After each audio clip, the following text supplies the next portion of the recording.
ధర్మపురి పట్టణంలోని శ్రీ లక్ష్మీ నరసింహ సంస్కృతాంధ్ర కళాశాల పునఃప్రారంభానికి రాష్ట్ర ప్రభుత్వం నిధులు మంజూరు చేయడం పట్ల హర్షం వ్యక్తం చేస్తూ జగిత్యాల జిల్లా ధర్మపురి పట్టణంలో మండల కాంగ్రెస్ పార్టీ ఆధ్వర్యంలో నంది చౌక్ వద్ద సీఎం రేవంత్ రెడ్డి, మంత్రి శ్రీధర్ బాబు, ప్రభుత్వ విప్ అడ్లూరి లక్ష్మణ్ కుమార్ చిత్రపటాలకు పాలాభిషేకం నిర్వహించారు. ఈ సందర్భంగా మండల కాంగ్రెస్ పార్టీ అధ్యక్షుడు దినేష్ మాట్లాడుతూ 6 దశాబ్దాల చరిత్ర గల కళాశాల గత ప్రభుత్వ నిర్లక్ష్యంతో మరుగున పడే పరిస్థితికి వచ్చిందన్నారు. కాంగ్రెస్ ప్రభుత్వం అధికారంలోకి రాగానే ప్రభుత్వ విప్ ఎమ్మెల్యే అడ్లూరి లక్ష్మణ్ కుమార్ కళాశాల సమస్యను మంత్రి శ్రీధర్ బాబు, సీఎం రేవంత్ రెడ్డి దృష్టికి తీసుకువెళ్లగా సీఎం రేవంత్ రెడ్డి స్పందించి రాష్ట్రంలోని పలు ఆలయాల నుండి కళాశాల నిర్వహణ కోసం నిధులను కేటాయిస్తూ జీవో జారీ చేయడం అభినందనీయమని అన్నారు. సీఎం రేవంత్ రెడ్డి, మంత్రి శ్రీధర్ బాబు, విప్ లక్ష్మణ్ కుమార్లకు ఈ సందర్భంగా కాంగ్రెస్ పార్టీ తరపున కృతజ్ఞతలు తెలిపారు.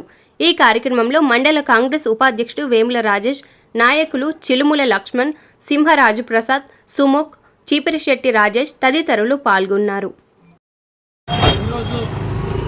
ధర్మపురి మండల కాంగ్రెస్ పార్టీ ఆధ్వర్యంలో గౌరవ రాష్ట్ర ముఖ్యమంత్రి రేవంత్ రెడ్డి గారికి, అదేవిధంగా ఐటీ శాఖ మంత్రులు శ్రీధర్ బాబు గారికి, అదేవిధంగా ధర్మపురి గౌరవ శాసనసభ్యులు, ప్రభుత్వ విప్ పెద్దలు లక్ష్మణ్ కుమార్ గారికి పాలాభిషేకం చేయడం జరిగింది. వాస్తవంగా 6 దశాబ్దాల చరిత్ర కలిగినటువంటి ఓరియంటల్ కళాశాల, నైట్ కళాశాలను గత ప్రభుత్వం 10 సంవత్సరాల నుంచి వాస్తవంగా కాలేజీకి డబ్బులు కేటాయించడంలో చాలా ఇబ్బంది పడి ఈ మధ్య కాలంలో ఒక నెల రోజులుగా వాస్తవంగా స్థానిక శాసనసభ్యులు ఈ కాలేజీ అనేది వాస్తవంగా ధర్మపురికి ఒక గౌరవమైన కాలేజీగా ఉండేది. చాలామంది విద్యావంతులు ఈ 2 జిల్లాలలో, అటు ఆదిలాబాద్ జిల్లాలో కానివ్వండి, ఇటు కరీంనగర్ జిల్లాలో కానివ్వండి, చాలామంది విద్యావంతులను అందించిన కాలేజీ. చాలామంది కూడా ఆ కాలేజీ నుంచి బయటకు వచ్చిన వాళ్ళు వాళ్ళ జీవితాల్లో స్థిరపడడం జరిగింది. వాస్తవంగా గత నెల రోజులుగా తెలంగాణ రాష్ట్రంలోని వివిధ దేవాలయాల నుంచి కొంత ఫండ్స్ను ఆ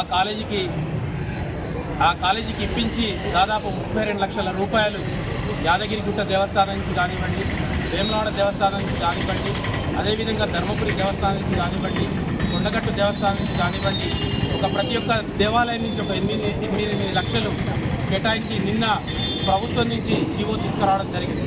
ఆ సందర్భంలో ఈరోజు వారికి పాలాభిషేకం చేయడం జరిగింది.